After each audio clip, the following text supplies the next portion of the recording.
This Chicago Bears draft class was great news for players like Justin Fields, who get to take advantage of all the new talent coming in, but it's bad news for the players who now have rookies behind them on the depth chart, maybe putting a few veterans on the bubble.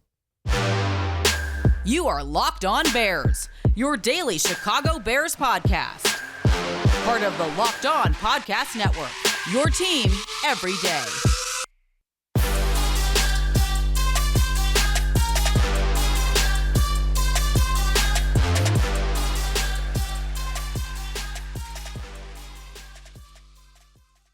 This is Locked On Bears, and I'm your host, Lorin Cox.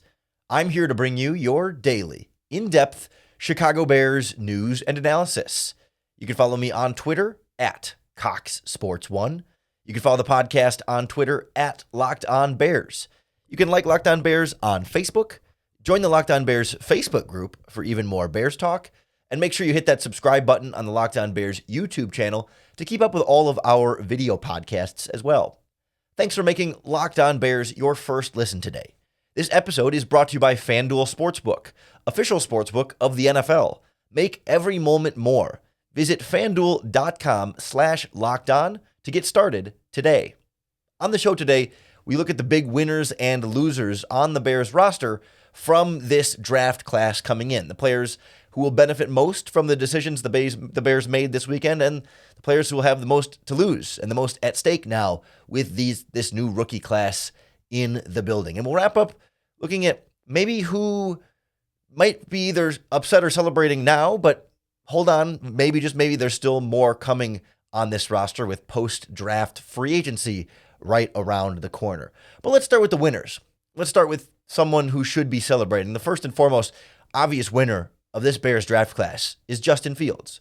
That when you expand this to think part of this Bears draft class is not a player they drafted, but a player they traded for, DJ Moore. That was a result of having the number one overall pick, got them DJ Moore, trading down from 1 to 9 and then 9 to 10. Then you add in a new right tackle for him as well in Darnell Wright from Tennessee, who should go an absolute long way towards shoring up that offensive line. And then you also got another wide receiver in the draft in the 4th round in Tyler Scott for some more deep vertical speed, and a running back in Rashawn Johnson, who's a good pass protector among a great, tackle breaker and someone who just stays upright very well. He got weapons and he got protection. It was the exact sorts of things we were looking for Justin Fields to get out of this draft class. Somehow, some way, the Bears came away with a number one wide receiver via trade and a starting right tackle and some other nice pieces to mesh in there. Like, the only thing they didn't really get was, a young center for the future, more offensive line depth and youth.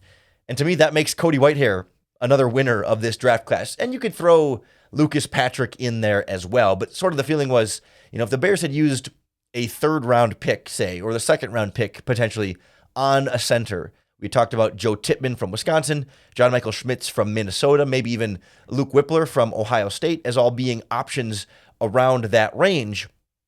Had they drafted a center that early, it wasn't like Cody Whitehair was going to be cut tomorrow, but perhaps you go into training camp and that's an open battle between the veteran and the young guy. And if the young guy is pretty close to the veteran there, you could release Cody Whitehair at any time and save like $10 million or whatever it is in salary cap space. And even if that didn't happen this August, you certainly go into next year feeling like, yeah, the guy you drafted this year is the center of the future and the long-term option there, and that next offseason then would probably be Cody Whitehair's last.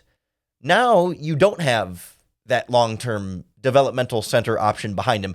Lucas Patrick is still here. He is pretty firmly the backup center. I mean, those guys will quote-unquote compete to start. No one's going to be handed that job per se, but it's Whitehair's job to lose, and given Whitehair's experience and past performance, I think he's clearly the favorite then to start at center, plus his salary. Lucas Patrick will also be a free agent this upcoming offseason. So, neither one is fully locked in beyond this year, but they don't have they got Doug Kramer, who they drafted last year from Illinois, who's still developing, but he's probably going to be a practice squad guy again this year, barring a massive step forward. And so I don't think the Bears look at this roster and say, yeah, Kramer's our starter in 2024, 2025.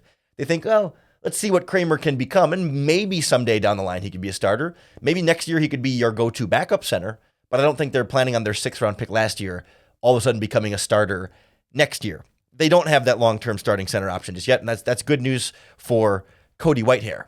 Ryan Poles kind of acknowledged again after the draft, like, hey, we can't get great players at every position just in one draft class plus free agency. He's kind of outwardly said, we're still going to have holes. This still isn't done, this process, and it's going to take multiple off seasons to really get a roster fully in place that I feel really good at every single position. And he was hinting more at the defensive end spot for that, another spot that they didn't address in this year's draft class, but I think the center is a similar part of that conversation. But I think it means Trevis Gibson in particular is a big winner from this year's draft. That Trevis Gibson was not a Ryan Poles draft pick. He was not guaranteed, a starting spot heading into this upcoming season, and still isn't, right? They did sign 2 defensive ends in free agency in DeMarcus Walker from the Tennessee Titans and Rasheem Green from the Houston Texans. Those 2 guys will compete with Trevis Gibson and Dominique Robinson for 2 starting defensive end roles and then the 2 rotational roles. The Bears are making it very clear already that across the board on this defensive line, they're trying to be 8 deep, right? 4 starters, 4 backups, and rotating them in regularly so no one has to play 80% of the snaps. No one has to get tired on the field, that you can always get fresh legs in there. And so who's the starter and who's the backup, I think will ultimately be a little bit more of a gray area on the defensive line this year. But the fact that they didn't use any of their top draft picks or any picks at all at the defensive end position, I think is particularly valuable for Trevis Gibson, another guy who, starting to approach the last year of his rookie contract as well. And what his long-term future in Chicago looks like, we're not sure.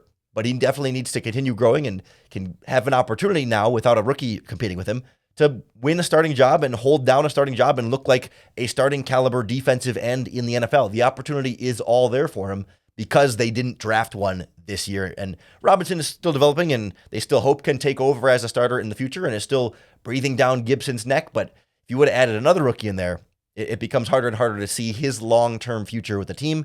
Now, maybe he's in the plans for a potential, you're not going to get a contract extension at this stage. He's not going to get big money, but we'll see how this season goes. And he can prove a lot and make himself a lot of money this season with the performance he has on the field. Some other guys lost money as a result of these draft picks and maybe even lost a roster spot. If not this year, certainly a couple of guys losing roster spots for next year. We'll go through some of the losers in this year's draft, but also where this roster still could be shaken up afterward next on Locked On Bears.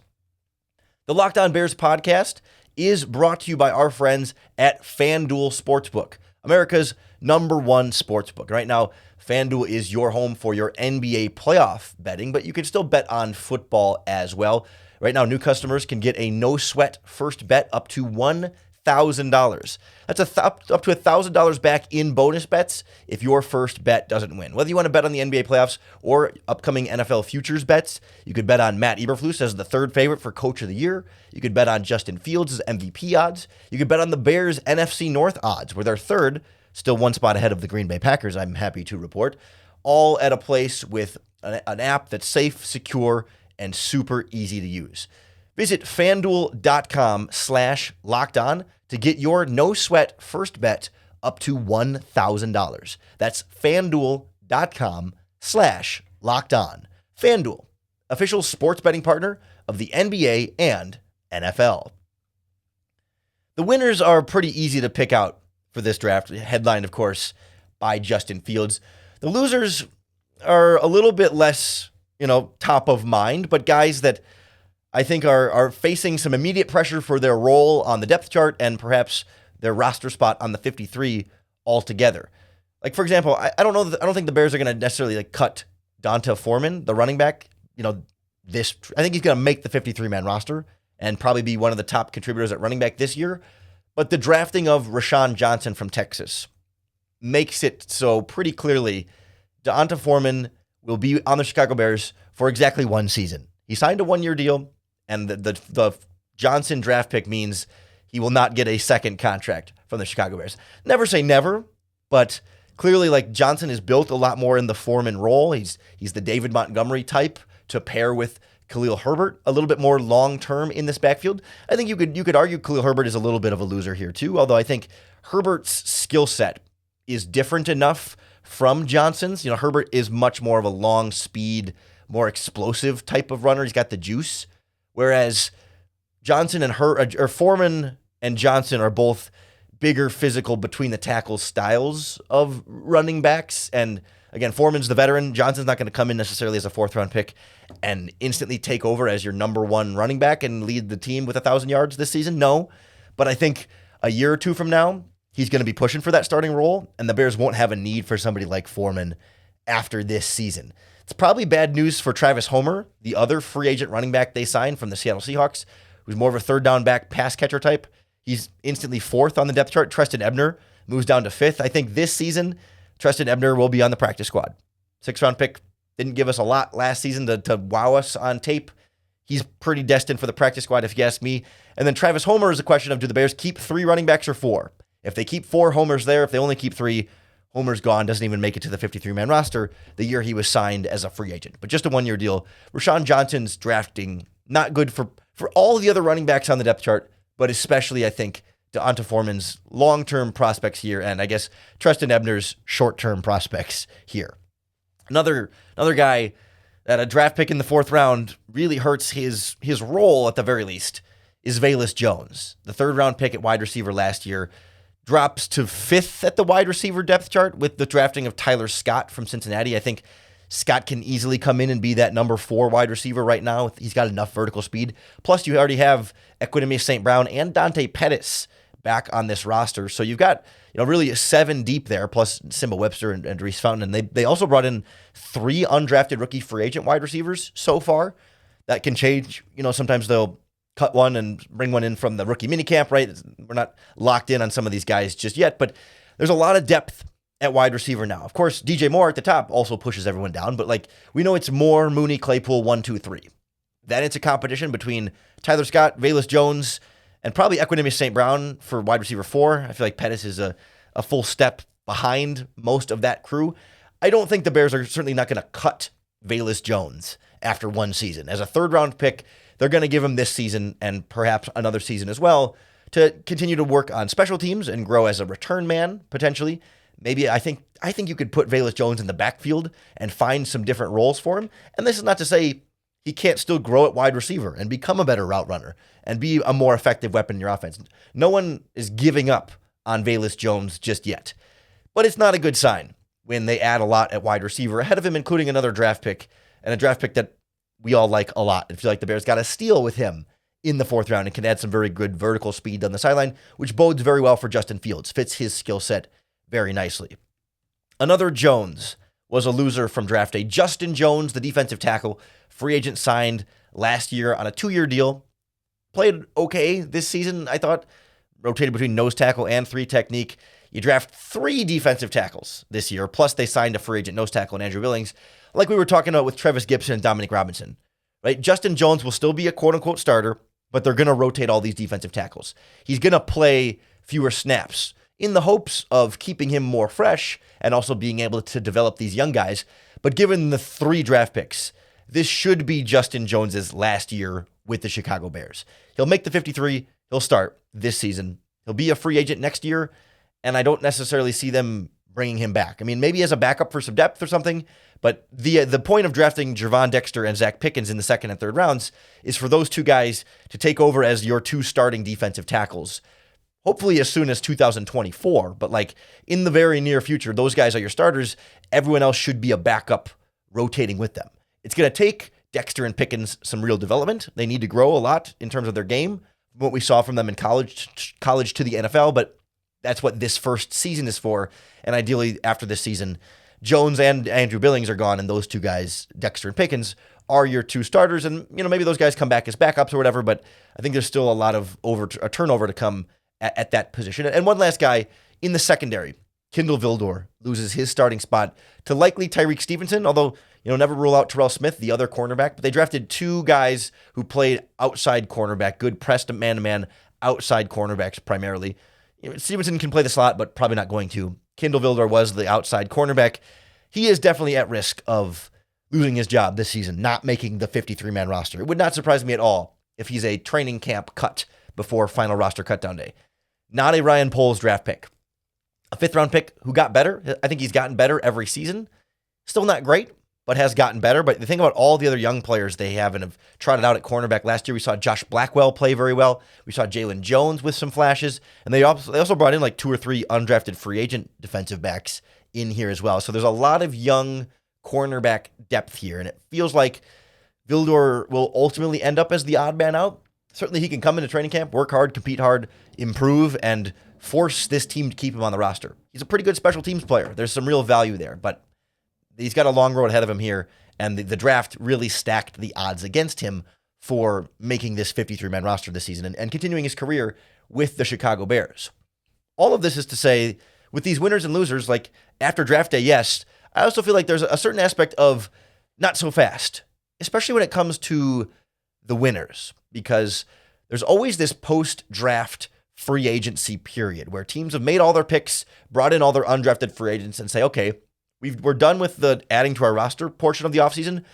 Where are our needs still? How can we fill some of those gaps? Last year, they signed Riley Reif and Michael Schofield in that post-draft signing period.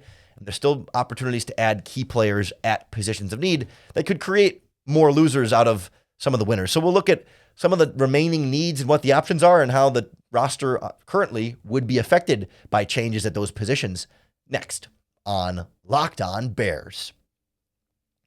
I was going to do a whole podcast like biggest remaining needs on the Chicago Bears after the 2023 NFL draft.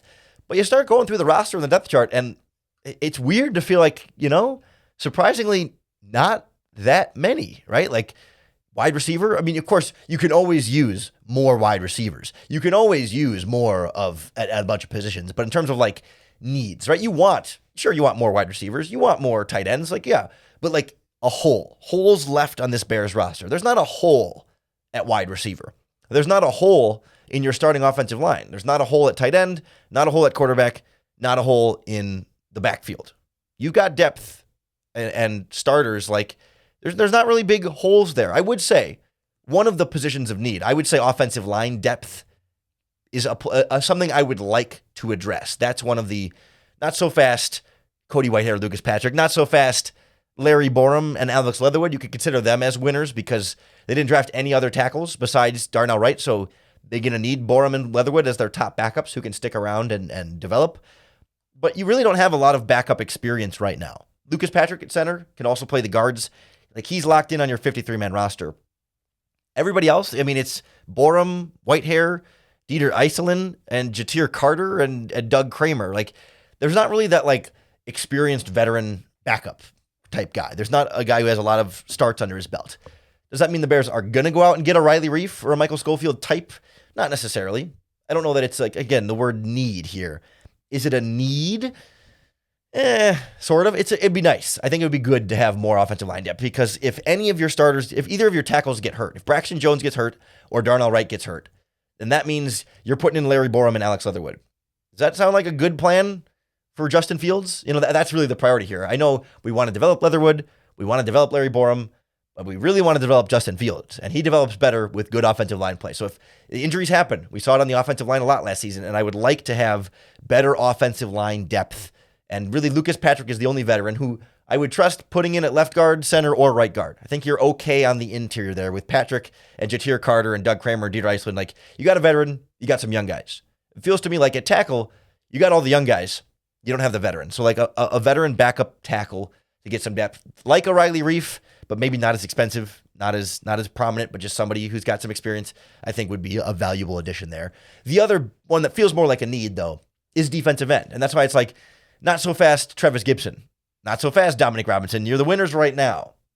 But Ryan Poles kind of admitted after the draft, like, hey, yeah, he didn't say it outright, but between the lines said, yeah, we would have liked to address the defensive end position, and not that they're going to then go out and spend big money at defensive end in free agency right now, but kind of acknowledge like, yeah, that would be something we'd really prefer to be able to still address in some way, shape, or form. And you look out there, guys like Frank Clark from the Kansas City Chiefs, Yannick Ngakoue from the Indianapolis Colts. It's not a lot of options, but those are some big veteran names. Leonard Floyd from the Rams, although I don't think they would go out and do so. I think Robert Quinn might even still be out there, but it seems unlikely. There are still guys, though, right? It wouldn't just be nobodies. It'd be guys with 10 sack potential that could come in and be free agent additions that start, that play a starter type role for this team and give you fill a fairly, I wouldn't say fairly, a fairly significant need at edge rusher. You just don't have proven production on the edge right now. And it would be good to ideally address that in free agency if there's a guy who fits your system, fits the hits principle, fits the type of player you're looking for, and is financially reasonable for your team and also wants to come to Chicago, right? We think of like a Jadeveon Clowney, for example, as more of a ring chaser. That's not to be disparaging. That's not an insult. If I was a veteran in the NFL that's as good as Jadeveon Clowney, you're 30, you don't know how many more years you're going to have left at a high level. Go to the team that gives you the best chance to win a Super Bowl. 100%, do it. I encourage it. But that means he might not see the Bears as that team, right? That's what it comes down to. So not so fast. There's a chance to add some potential needs here and to fill some of these holes. I would mention, offensive tackle, a guy like Taylor Lewan is still out there. I believe Donovan Smith is still a free agent. George Fant, those are guys who would probably want to come in and be starters. But even like Billy Turner, former Green Bay Packers backup offensive tackle. He's a veteran. He's 31. You wouldn't want him to have to start, but in a pinch, maybe he could. Dennis Kelly as well, I think, a former Colt, former Packer in there. Cameron Fleming from the Broncos. There's some names out there of guys that have a lot of snaps under their belt in the NFL, that if they're your number 3 tackle, not a plan A, not really even competing to start, but just purely the backup in a pinch, you feel good about having them in there and maybe knowing a little bit more of what you're going to get from them, as opposed to like Leatherwood and Borum that have been very inconsistent, up and down, volatile in that way that you're hoping they can continue to grow and get better, but you don't want to have to rely on them in an injury type situation. But it's weird, right? Because the rest of the roster, it's like, where else would you identify like true needs? Again, you can always get better at every position, but like linebacker, you got 2 good veteran starters plus Sanborn, and then you drafted a good young backup, and you have Weatherford from last year, and you signed Dylan Cole as a special teams guy. Like, you got some youth and some special teams on the bench there. Your cornerback, you drafted 2 players, and you got some other young guys you liked from previous years. You feel like that's a pretty deep position. And then at safety, Eddie Jackson and Jaquan Brisker locked in as your starters. You used 2 7th-round picks last year, Elijah Hicks, this year Kendall Williamson. You could use like a veteran special teams guy like DeAndre Houston Carson, who's still a free agent. I mean, I could see them bringing somebody like that back, but it's hardly a need to be worried about, right? I mean, it'd be nice, but sure. It's really backup offensive line and defensive end. And defensive end's a big need. I'm not trying to say this Bears team is great and set and ready to go win 12 games in the division. I'm not there yet.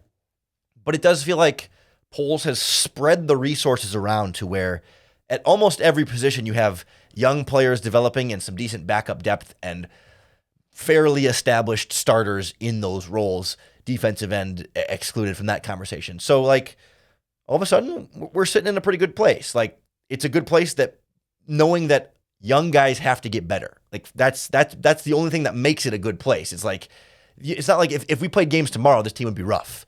But the idea is that you have enough young guys that if they can develop and get better and grow as they get older, this is a young football team. It's going to make some mistakes, but they have the potential there. You have potential at every position.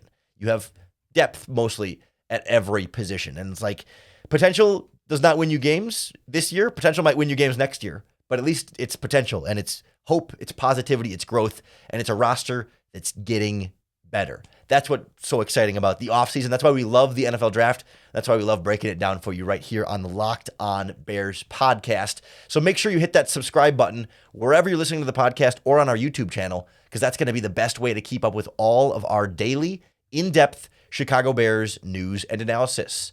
Come on back for tomorrow's podcast. We're going to talk to Eric Kane, host of the Locked On Volunteers podcast, all about Darnell Wright. He's been covering Darnell Wright throughout his entire college career at Tennessee. We're going to find out about Wright playing left and right tackle, his weight, the offensive system he comes through there, what he's like off the field, and how Darnell Wright fits in Chicago with the help of our local expert covering the Tennessee Volunteers. Then later this week, we're going to talk to Brandon Olson from Locked On Gators. I'm in talks with our friends from the Locked On South Carolina Gamecocks. And a few other podcasts along the way. I think Locked On Texas as well is in the mix. So we also have a Locked On Bearcats. So we're going to get through these Bears draft picks with our local podcast network hosts, breaking them down. So make sure you come on back, make Locked On Bears your first listen tomorrow and every single day. We love our everydayers that tune in 5 days a week for Locked On Bears, because you have to tune in every day in order to have enough opportunities to bear down.